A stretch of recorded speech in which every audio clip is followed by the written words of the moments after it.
Today on The Daily Charge, from Lowcast to Netflix and all the a la cartes in between, we're talking the future of streaming. Good morning and welcome to CNET's Daily Charge. It's Thursday, August 1st. I'm Aya Zakhtar. I'm Joni Salzman. Let's take a look at today's headlines. Google is testing something called Google Play Pass, according to a new report from Android Police. It's kind of like a Netflix for premium apps. It appears it would cost around $5 per month. From the screenshots, Play Pass would give a user, quote, all play, no interruptions, access hundreds of premium apps and games with no ads or in-app purchases. Joan, do you think this kind of pass makes sense? It makes sense. You know, the devil's in the details with these sort of things. It's a curated selection of apps and services. So the most important thing to anyone that wants to use it is, what do you actually get? We don't know that right now. The other element to it is $5 for what they say is hundreds of apps. Yes. Somebody's going to be losing money. It's great for consumers if you get access to all those things, and it includes stuff that you want. But the total value of that has to be well beyond $5. Someone's going to be losing money. I don't know if it's Google. I don't know if it's their app partners, but someone is. I can't think of any apps I would want to be a part of this. Like, why would you want to be a part of this, and why would I, as a user, want this at this point? The ones that are popular enough for people to be attracted to this are the ones that are going to say, no way, unless you're paying me a lot of money. I think for games, though, it'd be really good to get kids off their parents' back. Like, no in-app purchases, perfect. The major broadcast networks are suing a company called Lowcast. Now, Lowcast is a nonprofit that allows users to stream over-the-air broadcasts, over-the-air channels. The broadcasters are claiming this is Aereo 2.0. Now, Aereo sold access to over-the-air broadcasts by offering each user a micro antenna, then streaming the signal over the internet. Now, Lowcast's lawyer told CNET, you in particular, I think, that Lowcast is providing a public service by retransmitting the broadcasters' free over-the-air broadcasts. Joan, how do you think this is going to shake out? Well, we saw what happened with Aereo, and that was, it all went to the Supreme Court. The Supreme Court said Aereo was illegal, and it died. But there's a difference here. As you said, Aereo had a technological loophole to copyright law. They had these individual mini antennas for each subscriber, and then everything was done in one place, and it was just kind of beamed out over the internet to the subscribers. Lowcast is doing there's already an exemption for what Lowcast is in theory doing. The copyright law has always allowed people that are nonprofits, like a university, to have one antenna and then send that signal to people in, say, dorm rooms, so they don't have to have antennas all over the place. Lowcast says they're providing the same sort of public service, but just providing it over the internet in the digital age. We'll see if courts actually agree. Yeah, it's nonprofit, so that's one of the big hooks. But I believe AT&T sort of has a hand in this. I think they've offered money to this nonprofit so they can somehow get around any issues when it comes to Dish not having broadcast. It's just DirecTV. My bad. When it comes to DirecTV not having these broadcasts over the air networks, that I think makes it a little fishier. Do you think that's going to have an impact on? Well, that's the argument that broadcasters are making. They're making the argument that AT&T, a television distributor, has made a $500,000 donation to Lowcast, and it's also recommended to people that can't get CBS on its service right now because they're in a carriage negotiation standoff. Can't have CBS right now. They're like, hey, try Lowcast. You can get it for free. Disclosure, CNET is owned by CBS. What it means is the broadcaster is saying, hey, our distributors are using Lowcast as a tool. It's not just a nonprofit. It's being used for commercial purposes now. Let's get to more streaming. And finally, today's main story, let's talk about the streaming landscape. We've got our old players, funny to say. We've got Netflix, Hulu, and Amazon Prime. We've got newer players like Facebook Watch and the premium version of YouTube. Then we've got our upcoming services from Apple, Disney, and AT&T with HBO Max. First up, Joan, do you think that the market and consumers can withstand all of these different services? If the idea is that consumers would subscribe to every single one, then no, that's not going to happen. Already we're seeing people having what's called subscription fatigue, where they only apply and subscribe to 2 to 4 subscription video services at a time. What we will see is, because it's so easy to pop in and out of these services, as new content becomes available that you really like, then you'll subscribe to one for a couple months or 1 month and pop out and choose the other. We'll see a lot of that kind of subscription hopping as things go forward. That seems to happen with Game of Thrones in particular. People will join HBO or HBO Now just for that, and then they'll leave right afterwards. I know we do that in my household when it comes to that kind of stuff. Do you think that these big programs, you have like The Witcher coming to Netflix, obviously Stranger Things is already there. You've got all the Disney Marvel stuff that's coming on Disney Plus. Do you think that these big programs will grab subscribers long term, or do you think that this hopping thing will just keep going? So it depends on the broader catalog. Netflix is a great example, and Disney Plus is an example, maybe less so, where not only do they have these big headline things like a Star Wars original, Marvel original, all the originals that you know from Netflix, but they also have just a ton of other content that maybe you'll get hooked while you're in that month that you only want to watch the one thing. But the other ones, the HBO Maxes, it's really hard to understand what these things that don't have as gigantic a catalog and haven't kind of elucidated what their original strategy is, how they're really going to be able to pull people in. What do you think about this potential Disney bundling of ESPN Plus and Disney Plus and Hulu, since they're going to have control over that? Do you think that's going to give them an advantage versus something like a Netflix versus Amazon Prime or the others? Well, Disney's clearly indicated that they're going to use pricing as a way to get people in. They're pricing Disney Plus at $7 a month, which is half the price of Netflix and lower than anything else that offers a kind of catalog that Disney Plus is promising. So they've already indicated that they're going to bundle. They're setting Disney Plus's pricing very low. And so for sure, I mean, we don't know what those bundles are going to be priced at yet, but there's no harm at all for consumers or for Disney, other than losing money, to say, hey, you can get your Disney Plus, your Hulu, and your ESPN for one low price. Let's say you subscribe to like 5 or 6 of these things. How do you think that consumers are actually going to be able to find the show they want to watch on the device that they have? Yeah, that's a big problem. The fact that everything is disaggregated, it's making things difficult for consumers to find what they want and to know where to go for that thing. Which kind of brings us back to cable. Like, people hate cable providers. They're one of the most vilified industries, but cable does provide a whole bunch of stuff for a kind of low price considering how much you get. It feels high because they're always ratcheting up that bill, but you do get a ton of content in one place where you don't have to hop around to find what you need. With cable, believe it or not. This has all been a very long-term plan to get everybody back to cable. Like, I don't think that's You happening. wanted a fire hose? Here's a fire hose. Here's It is a all fire the hose, stuff. yeah, You'll but- watch HGTV and like it. I like HGTV. I like HGTV too. If you want to learn more about these stories, please check the links below or go ahead and start sending in your questions and comments about today's headlines. Thanks to everyone for joining us here live. We stream weekday mornings at 11:15 a.m. Eastern on YouTube, Periscope, and CNET.com/dailycharge. Make sure to like, subscribe, and follow us on Twitter while we grow this channel. It's time to check in with the chat to take your questions and comments. Brian Van Gelder III, what does the audience want to learn about today? He's not really the third. Everything. They want to learn all the everything. Actually, first I want to try this on for size. So in the past we've done trivia. I want to do a dad joke today. Are we okay with a tech dad joke? I am. Okay, good, because I'm going to say it anyways. So try this one. Go ahead and feel free to share with your friends. I found it on Reddit last night.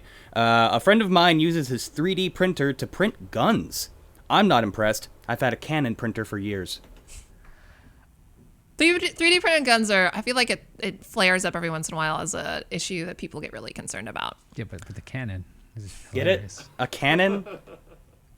Joan? Oh, sorry. That was such a bad joke. I didn't even realize it was supposed to be funny. Wah, wah. Oh, there goes that plan. We need a sad trombone button instead of this hype button. We need a really reverse do. hype button, please. Yeah, I'll work on that. Okay, thank you. Okay, so we got Roger in the chat today. It's amazing. He doesn't have time to be on the show, but he's screwing around on YouTube.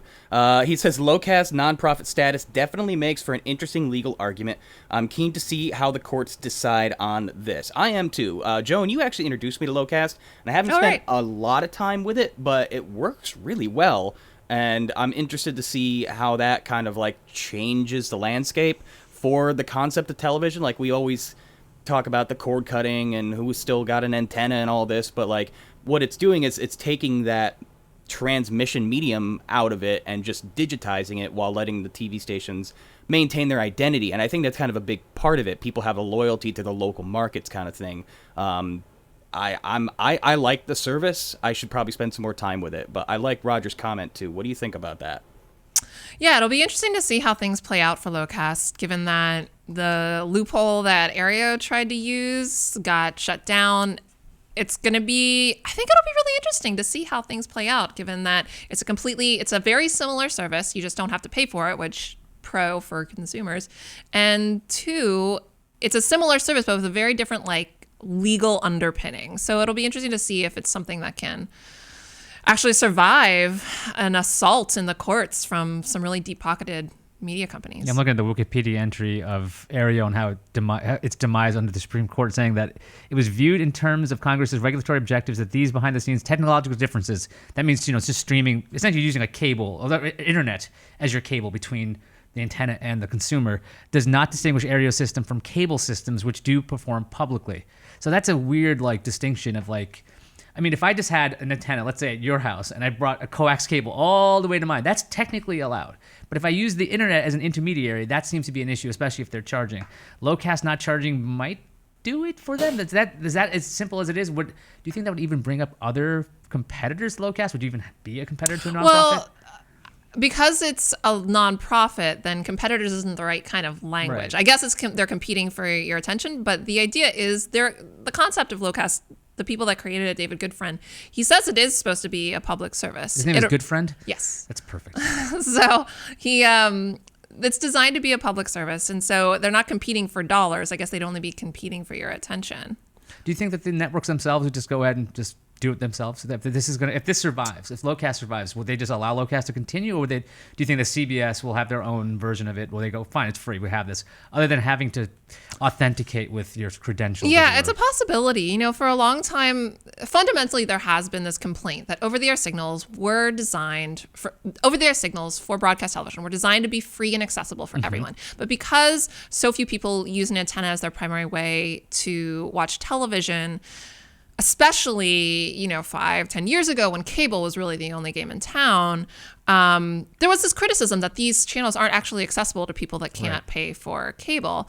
And the fact even now that you have to authenticate with your pay TV subscription in order to watch your local over-the-air channel via whatever device or whatever you want to use, it still rubs a lot of people, consumer advocates, the wrong way.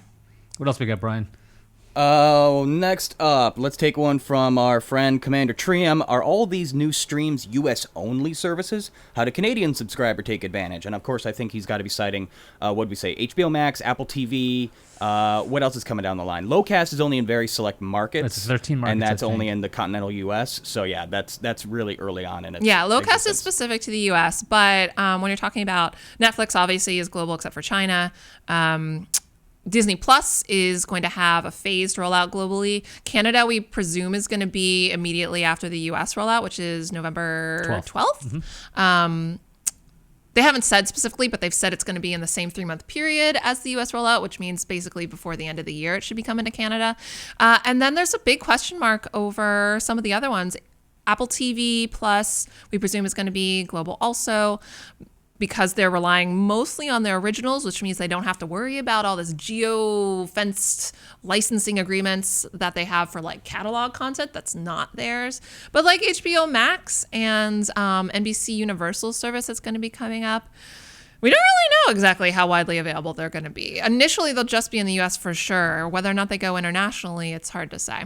I forgot about NBC Universal's new because service. they're going to have The Office. Congrats. What else is there to be excited about? Joan, don't discredit it. That'll work. That will get people there. It'll get people there, but it won't keep people there. But the thing is, That's that true. service is going to launch in 2020, and they're not going to get The Office until 2021. So they got time to flounder before they get the rights back, because Netflix has that locked up for another year or two. I want to bring this one up because you and I have common ground on this. The DC Universe app. I've been trying it. They gave it to me for free at Comic-Con. At the current catalog, I'm on the fence about renewing, but they have definitely produced some quality stuff. I know Doom Patrol got a lot of attention. I'm a big fan of Young Justice, and I really like what they did with Swamp Thing, but rest in peace. What do we think is going to happen in that kind of situation where they're not getting a lot of traffic?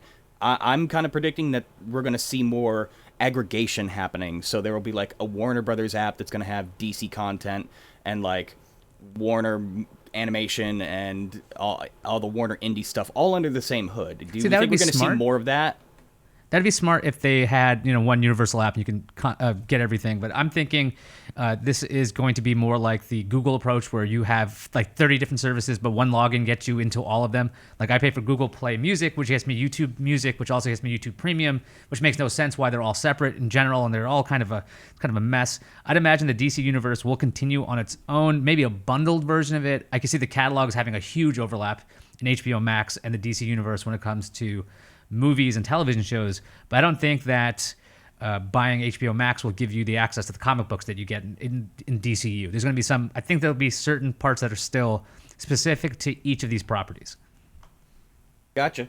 All right, moving on. Imagine Soggy. He says exactly the problem with cable was the increasing prices and that people would only watch a few channels, diminishing returns, I think the term is for that. This is why Netflix has been losing the subscribers because of increasing prices.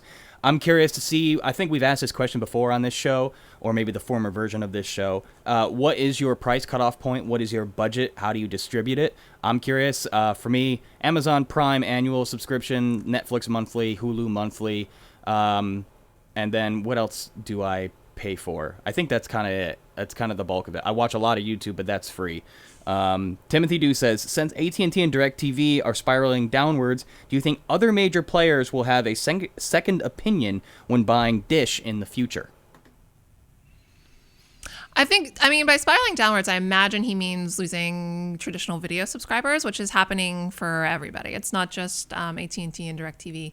In terms of the interest in Dish, I don't really know. I think there's a lot going on that at play there, mainly that all the companies that would buy Dish have already bought a whole bunch of stuff lately, like billions and billions of dollars in acquisitions. And so there's not a lot more money for somebody big enough to buy Dish to actually do it. Dish, by the way, is the biggest subscription pay TV service by subscribers, like right neck and neck with Comcast. So they're huge. In order for somebody to buy somebody like Dish, it has less to do with the fact that we're in this like cyclical decline of traditional pay TV and more to do with the fact that there's just not a lot of companies out there that would have the interest and the wherewithal, like the means to do it. I'm looking up. I'm trying to say like who could buy it. So Dish is. I mean, Apple would always come up. Google would come up. $15.8 billion.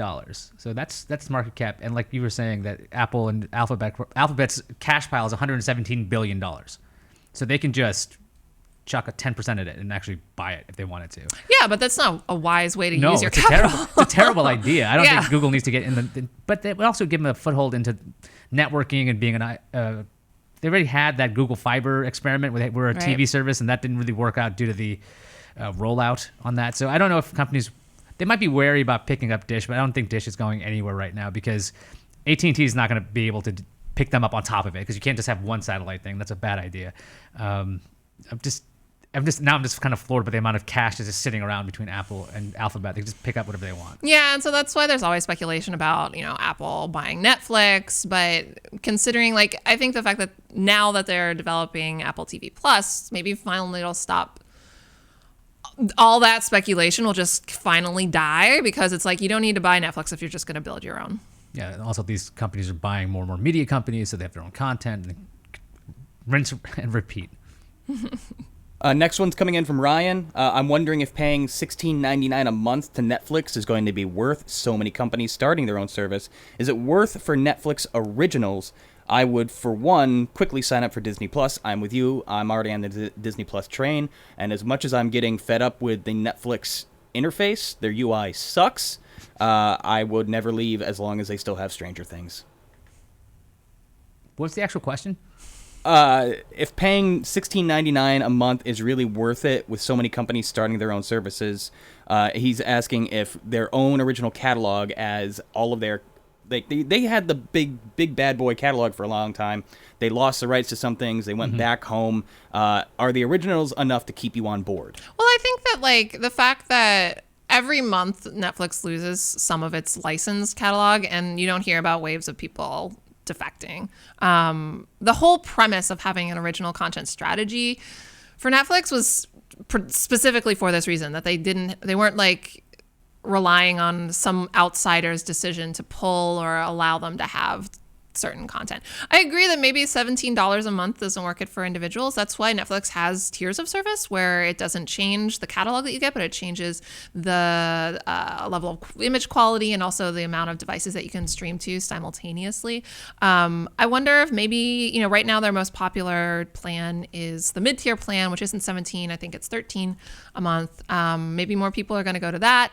maybe more people are going to go down to their stream on one device and lower quality thing as they try to keep that content available to them, but also be able to watch stuff on other services without having to pay quite as much. I definitely think the pricing depends on quality of service. Netflix is pretty reliable in general. Like, imagine you're trying to go to your service, you try to watch something. Netflix, I believe they've worked really hard in the art of compression. So even if you have a really lousy connection, you will get some kind of version streaming to you because they have several different versions of whatever you're trying to watch at one time. So you're not getting this like 30 megabit per second connection that you need to have running. You can watch this like really crappy 240p image, and it'll run like a really bad network. And I think that's kind of really important as well, because if you're paying a lot of money, you want to make sure this stuff always works. On top of that, they've added downloads. I know a lot of the other companies have done that. That also, I think, might make it worth it in some respects, because you'll be able to still watch with lousy connections and no connection.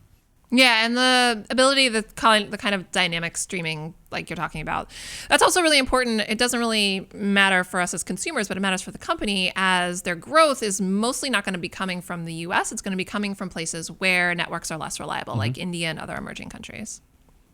How long do you think they do a Netflix original behind-the-scenes documentary about us? 2 years. Next.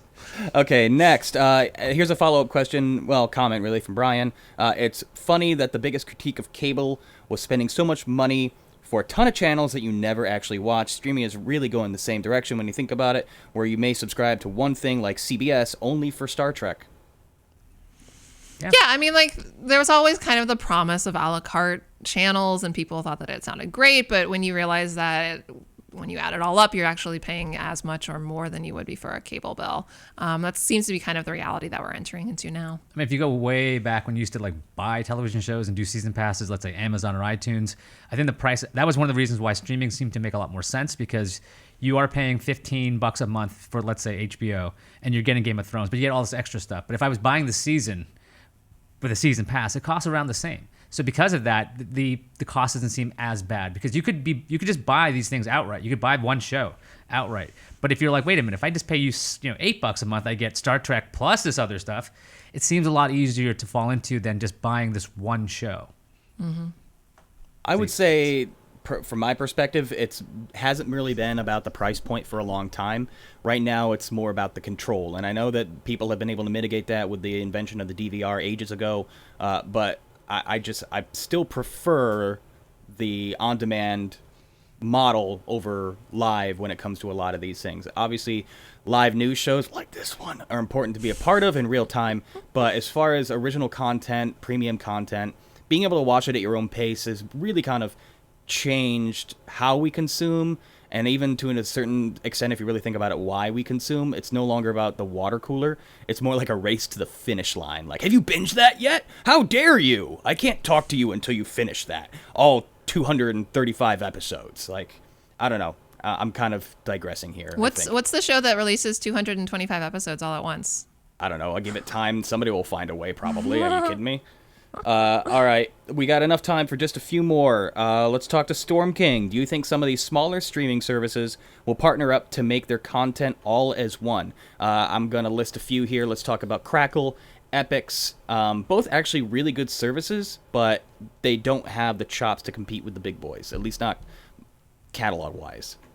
Yeah, I mean, you're already seeing that with kind of aggregator services like Verve, where you take a collection of niche streaming services and then bundle them all together. So maybe you don't like 4 of them, but 3 of them are really important to you, and that way you just get a whole collection of them in your basket all at once. So we're seeing that for the niche streaming services, and I think that that's definitely a great way for these niche streaming services to go, so they can survive.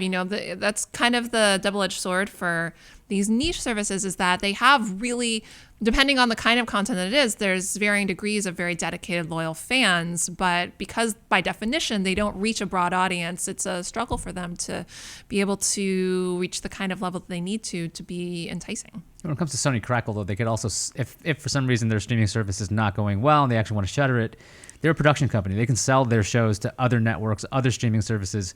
I forgot about Verve being a thing. Philo was the one I was thinking of. I'm like, is it? Yeah, that's- Philo. I don't know. Yeah, that's I mean, that's like a live TV service, right? 58 channels, $20 a month. Yeah, which it's the idea of it is that you don't have to pay for news or sports channels, which means they're able to keep the prices low because those are the most expensive channels to have to license and carry. Binge your favorite shows at a guilt-free price. That's their tagline. Yeah. That's pretty good. Imagine Zoggy says Netflix is shooting itself in the foot by canceling their original programming with just 1 or 2 seasons. Can't have tons of canceled shows. Remove syndicated content and keep the loyal customers. Let's go ahead and talk about Marvel and that whole thing, but that's obviously kind of a side effect of the Disney Plus acquisition. What other series have been canceled far too young? And isn't there some statistics somewhere that, like, audience retention is a sharp fall off after a 3rd season of a show, and Netflix is sticking really, really close to that model? Yeah, I don't think that they're sticking close to any model of when people defect from shows, but it's very common that shows in their 2nd to 3rd season see the audience drop off from larger to like just a dedicated base of fans. I think what's driving Netflix's decisions, they used to renew stuff a lot more often, but they're just making so many different kinds of shows now that they can't continue to put money into stuff that's not giving them a return in interest, engagement, whatever it may be. And they're not entirely transparent about the kind of like dots, the kind of boxes you need to check in order to get renewed. But they're sticking with the stuff that they know is a reliable hit. They're sticking with those and stuff that brings in users that aren't, like they have a bunch of shows that cater to an older demographic. And so older demographics are less likely to be early adopters of a service like Netflix. So they're sticking with shows like that. I really wish they did not cancel Santa Clarita Diet with Timothy Olyphant and Drew Barrymore. It was disgusting. It was hilarious. They stopped it at 3 seasons. They ended on a cliffhanger. Why'd you do it, Netflix? Other than they needed to have space for, I don't know, Nailed It season 35. See, but I like Nailed It. But it's also cheaply produced. Yeah, I like Nailed It. I didn't like Santa Clarita Diet. And so that's how Netflix really is, like a bunch of niche interests, niche genres, all packed into one. And so there are collisions where they can't keep doing one versus the other. Santa Clarita Diet, they had Drew Barrymore in it, so that's a very expensive like talent cost for sure. Yeah, it's a balancing act that they have to do, and it's for a long time they were just writing checks and like making it rain to everybody, and they've stopped doing that at quite the level that they had been, and that's why we're seeing some of these cancellations. I like it when showrunners have the notice that their show is ending so they can actually wrap it all up. Sometimes it's nice to go, oh, there's only 3 seasons of the show. I can watch all of it, and I know it's going to end, versus going, is this going to drag out and start to stink? Oh no, it jumped the shark. I don't want to watch this anymore. And then you're like, you've lost it by season 5. So I think 3 sometimes can work if they have a plan. I like planned out shows. Same, and that's why I trudge into television very apprehensively like a damaged lover, because I have been screwed so many times by TV shows. The Wonder Years. Screw you, the Wonder Years, and I'm still mad about My Name is Earl. I'm sorry that you have this trauma, BBG. Yeah, me too. I'm sorry for your trauma. Storm King says CBS All Access might benefit from a partnership. They've essentially become the Star Trek network. Would a software aggregator need permission to access their service if the consumer has an account? Yes. I mean, Apple's got that issue with Netflix, correct? They can't go ahead and look into Netflix's stuff, at least for their TV app. Right. So Netflix is, Netflix doesn't, the idea, the like tension there is like, so for Apple TV and its TV app, they want you to be able to have that. You go to one place, you search it there, you'll be able to find out where it is. But that means that the consumer relationship is with Apple instead of with the partner. And it means all the data about what people are searching for either stays with Apple, or in the very least, if it's shared with the other company, Apple has a window into what that is. Netflix, because they're the big daddy of all streaming services, they're like, no, everybody wants us. We're number one. We're not going to give you all of our goodies, and you basically give us nothing other than like some micro mental amount of additional interest. But a lot of other streaming services don't have that kind of heavyweight status to be able to do something like that. Okay, we are almost out of time. Let's try to slam through these real quick. Yan just brought this up. On a side note, with Google being an official supporter of the Olympic Games in Tokyo 2020, will YouTube stream the Olympics? Is the question if YouTube will stream the Olympics? Yeah. Possibly, but NBC has those rights locked up for like eternity. Not really, but NBC has also been, I mean, to give them credit for a legacy programmer, they've been very aggressive about making the Olympics available to stream online. Unlike on a scale that's kind of unprecedented for anybody, let alone somebody that's not like baked into their bones a technological company. So I'll give them credit for even in the past doing tons and tons of live streaming. A lot of it, some of it was gated with pay TV login credentials, so that was frustrating. It basically, if it'll be on YouTube, it basically comes down to whether or not NBC decides to have a partnership with YouTube. And that's just in the US. You know, the Olympic Committee, they divvy out these rights globally, obviously. This is a global event. In the US, NBC is the one that holds all the cards because they've paid like hand over fist in money to have those rights. But maybe in other parts of the world, it would be live stream on YouTube. I don't really know. Interesting thought to bring up, though. Real quick, as Ryan wants to know about Google Play Pass. Does this also tie into Google Play Music or movies? I don't know, because they said enjoy hundreds of apps. Now, is Google going to maybe gussy it up with their own app services to make sure that you join it? I doubt it, because Google Play Music costs $10 a month, and so does YouTube Premium as well. So, like, the idea that you could get those Google services at a discount to $5 seems a little bit crazy, unless Google's gone crazy, which I doubt it's done at this point. So I don't think that it'll be those kinds of services. I'm not really sure what kind of role Google will have with its apps in that Play Pass, if at all. And before we go, as your next episode of Top 5, I'm calling it right now, Top 5 Disappointing Cliffhanger TV Endings. I'll help you with that one. And in the 11th hour here, to go out on, Yan says, now we can stream videos, music, and pretty soon, video games. What do you think will be next? What else is there? Smells. Stream your smells. I mean, like, if you want to go to a restaurant virtually, how are you going to do it? You got to stream it. Yeah. Nasal stream. I think more big live events, those Fathom event kind of things, I think that's definitely ramping up a little speed, at least from my perspective, seeing it occur more often. I think those things are kind of like live movies, essentially, live concerts. I think that'll be a bigger thing coming Streaming virtual reality would take a lot of bandwidth to be able to do it, but maybe that. Who knows? Good call. All right, everybody. Thanks for a great week. Have a wonderful weekend, and we'll see you back here on Monday. Ayaz, go ahead and send us on out. Thank you again for joining us. Tag us online and let us know what you want to see on this show. For the Daily Charge, I'm Ayaz Akhtar. I'm Joni Salzman. Thanks for listening and watching.